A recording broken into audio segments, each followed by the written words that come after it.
Hi, students, let's get started with the subject English, Beehive, Chapter 6 My Childhood.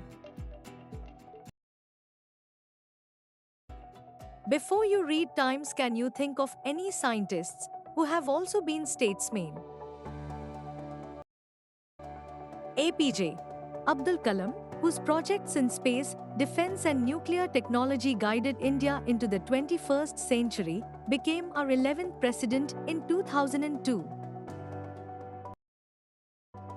In his autobiography, Wings of Fire, he speaks of his childhood.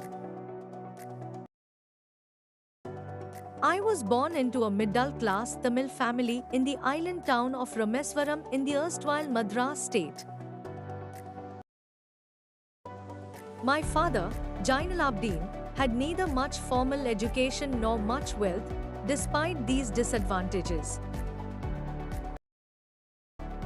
He possessed great innate wisdom and a true generosity of spirit. He had an ideal helpmate in my mother, Ashamma. I do not recall the exact number of people she fed every day, but I am quite certain that far more outsiders ate with us than all the members of our own family put together. I was one of many children, a short boy with rather undistinguished looks, born to tall and handsome parents. We lived in our ancestral house, which was built in the middle of the 19th century. It was a fairly large Pakka house, made of limestone and brick, on the Mosque Street in Rameswaram. My austere father used to avoid all inessential comforts and luxuries. However, all necessities were provided for, in terms of food, medicine or clothes. In fact, I would say mine was a very secure childhood, both materially and emotionally. The Second World War broke out in 1939, when one was 8 years old. For reasons I have never been able to understand, a sudden demand for tamarind seeds erupted in the market.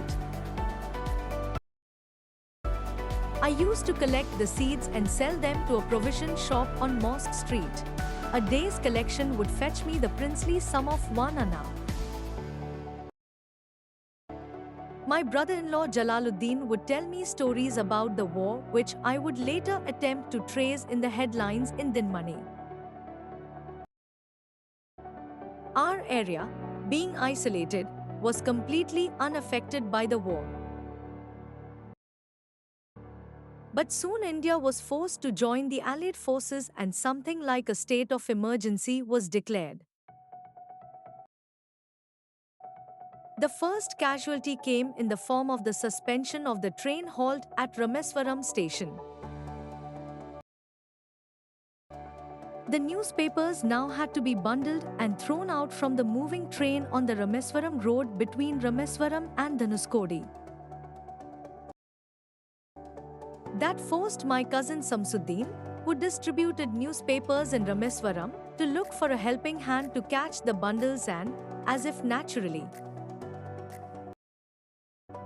I filled the slot. Samsuddin helped me earn my first wages. Half a century later, I can still feel the surge of pride in earning my own money for the first time.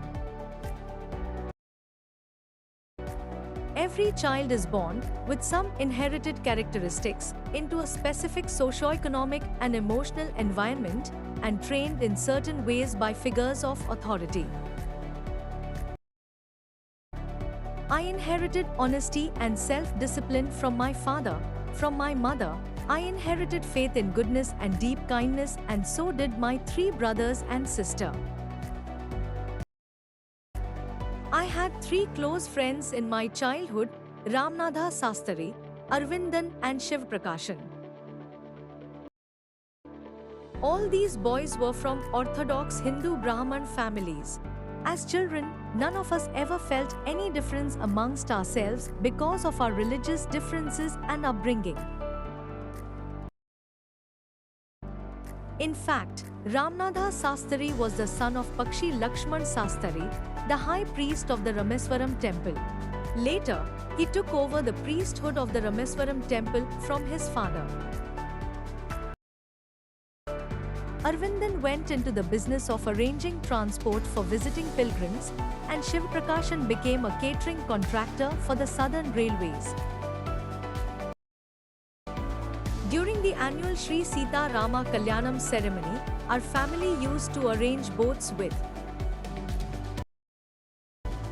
a special platform for carrying idols of the Lord from the temple to the marriage site, situated in the middle of the pond called Rama Tir, which was near our house. Events from the Ramayana and from the life of the Prophet were the bedtime stories my mother and grandmother would tell the children in our family. One day when I was in the 5th standard at the Rameswaram Elementary School, a new teacher came to our class. I used to wear a cap which marked me as a Muslim, and I always sat in the front row next to Ramanatha Sastri, who wore the sacred thread. The new teacher could not stomach a Hindu priest's son sitting with a Muslim boy. In accordance with our social ranking, as the new teacher saw it, I was asked to go and sit on the back bench. I felt very sad, and so did Ramanatha Sastri. He looked utterly downcast as I shifted to my seat in the last row. The image of him weeping when I shifted to the last row left a lasting impression on me. After school, we went home and told our respective parents about the incident.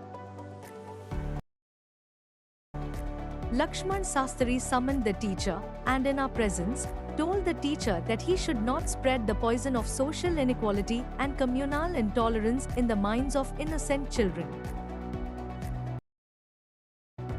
He bluntly asked the teacher to either apologize or quit the school and the island. Not only did the teacher regret his behavior, but the strong sense of conviction Lakshman Sastri conveyed ultimately reformed this young teacher.